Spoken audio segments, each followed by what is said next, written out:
যে যৌথ বাহিনী আছে তাদের নিজস্বভাবে আমরা প্রতি রাত্রে বিভিন্ন জায়গায় চেকপোস্ট বসাচ্ছি। এর পাশাপাশি আমরা যৌথ টহল পরিচালনা করছি, যাতে করে মানুষের মাঝে যে আস্থা, যে বিশ্বাস আইন শৃঙ্খলা নিয়ে এটি শতভাগ থাকে। মানুষ যেন নিশ্চিন্তে নিরাপদে তাদের চলাফেরা এভরিথিং করতে পারে। এর সাথে যারা সত্যিকারের ডেভিল, তাদের পদচারণা, তাদের চলাফেরা, তাদের কর্মকাণ্ড যেন একেবারে সীমিত হয়ে যায়, তারা যেন কোনো রকমের দুষ্কৃতি না করতে পারে। এই জন্য এই উদ্দেশ্যে আমাদের একটি নিয়মিত যৌথ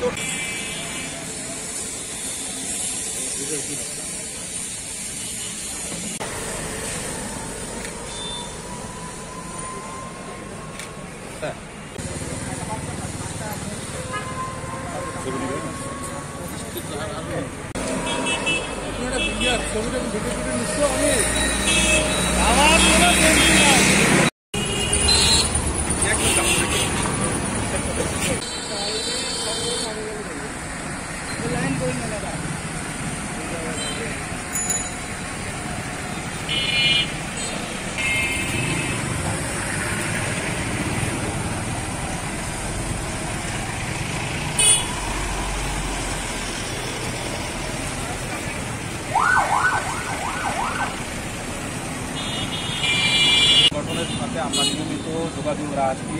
এর পাশাপাশি অন্য যে যানবাহনগুলো আছে, যেমন এই নওগাঁ কিন্তু চালের জন্য, ধানের জন্য বিখ্যাত, যার ফলে এখান থেকে প্রচুর ট্রাক ধান এবং চাল নিয়ে নওগাঁর বাইরে যায়। আমরা এই ধান চালের যে সংগঠন আছে, এর পাশাপাশি বাসের যে সংগঠন আছে, তাদের সাথে আমরা যোগাযোগ মেনটেন করে চলছি। কারো যদি কখনো কোথাও অনিরাপদ বোধ করে আমাদের সাথে যোগাযোগ করলে আমরা তাদেরকে স্পটের ব্যবস্থা করে দিচ্ছি।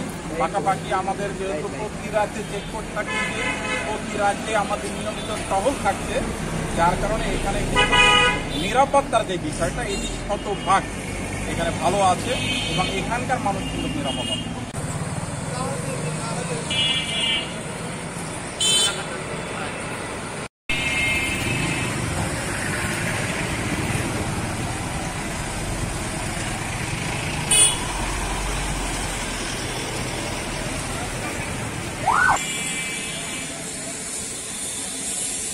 Gracias.